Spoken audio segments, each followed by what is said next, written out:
Welcome back to JoyTube, the home of intriguing and epic tales. If you are new to this channel, we appreciate your stopping by. In today's journey of ancient times, we are going to see how Abram defies the might of King Nimrod and the faith of a nation. His audacity to reject idol worship leads him to a grim dungeon, awaiting a fate sealed by fire. King Nimrod gathered the princes, governors of different provinces, and sages to his grand courtroom, and said to them, "You have heard of what Abram the son of Terah has done to his father's idols in his defiance before me, the king, and now he is confined in the prison. What judgment befits a man who not only reviles his king, but spurns our gods?"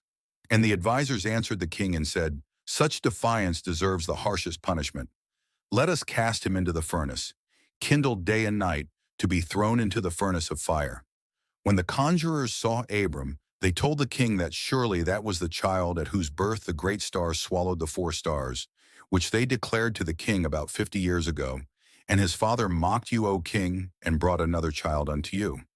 And when the king heard their words, he was exceedingly wroth, and he ordered Terah, Abram's father, to be brought before him. King Nimrod asked Terah if he swapped his child with another. The king said to Terah, "If you tell me the truth, you shall be acquitted." Terah, seeing the anger of King Nimrod was so much kindled, answered and said that what the conjurers said was true. Terah told the king it was because of his love for his son that he did what he did, and the king asked him, "Who advised you to do this?" Terah, being greatly terrified in the king's presence, lied, and said it was his eldest son Haran that advised him. King Nimrod told Terah that his eldest son shall face the same fate as Abram. Caught in his father's desperate lie, Haran, brother of Abram and father to Lot, Sarai, and Laban, was brought before the king and faces the same fiery ordeal. Unlike Abram, Haran harbors doubts, his faith unsteady as the flames await them. Haran, Abram's elder brother, said in his heart that if his brother Abram prevails over the king, then he will follow Abram's faith and belief, but if not, he will continue to worship the idols. As the brothers stand before the roaring flames, the entire city watches in suspense. Abram, calm and steadfast, contrasts sharply with Haran, whose heart wavers under the weight of impending doom. The judgment was passed, and the two brothers were thrown into the furnace of fire. In an awe-inspiring display, Abram is untouched by the inferno, his faith rendering the fire harmless. Yet Haran, lacking true conviction, is consumed, his demise a tragic testament to his faltering spirit. King Nimrod, stunned as they witnessed Abram walking freely in the fire, commanded Abram to be brought out. And the king asked Abram, "How is it that you walk amidst the flames unharmed?" And Abram answered and said to the king, "It is not by my power but by the God of heaven and earth, who protects those who trust in him." With the divine deliverance of Abram from the flames, hearts begin to turn.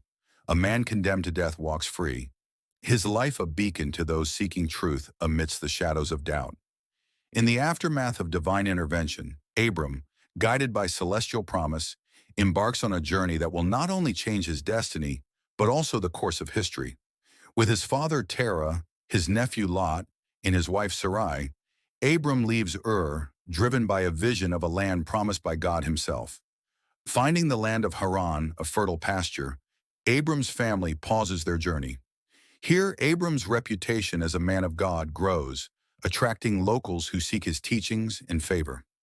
As Abram dwells in Haran, the Lord's voice pierces the stillness, promising vast lands and countless descendants. Spurred by this heavenly vision, Abram is commanded to move to Canaan, the land of divine promise. In Canaan, amidst its city dwellers, Abram pitches his tent. Here the Lord reaffirms his promise. This land shall belong to Abram's seed forever. In gratitude, Abram builds an altar, dedicating it to the Lord who guides his path. Meanwhile, the lands around churn with conflict. Kings battle for dominance, with Nimrod's pride leading to his downfall at the hands of Chedorlaomer, reflecting the turbulent times that Abram must navigate. Drawn back to Haran for a time, Abram continues to spread his divine insights, gathering a following. His teachings forge a community bound by faith, ready to follow him back to Canaan. With a renewed promise from God and a growing band of followers, Abram returns to Canaan, his faith unshaken. As he settles once again in the plains of Mamre, The stage is set for a new chapter in the saga of a man destined to be the father of nations. Join us next time as Abram's journey continues, leading him from the land of his birth to a destiny that will forge a new covenant with the world, as we continue to explore the epic journey of Abram, whose legacy shapes the very foundation of many nations. Please do not forget to give us a thumbs up, share and subscribe to JoyTube, and follow for more tales of faith and miracles from the ancient texts. Thanks for watching.